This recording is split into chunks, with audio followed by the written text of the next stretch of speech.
Godavari చేపలతో బేడ్చిల్ curry.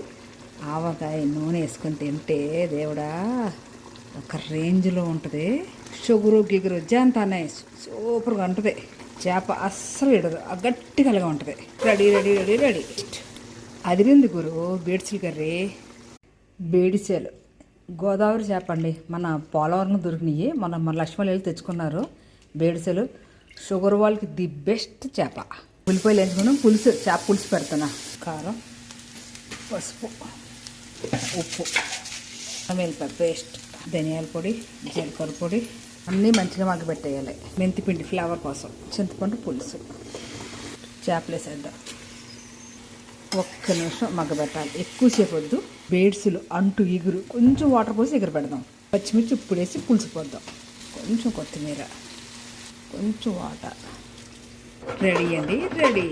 బేడ్సిల్ curry ready. Godavari చేపలు, ఆహా super. ఇవాడ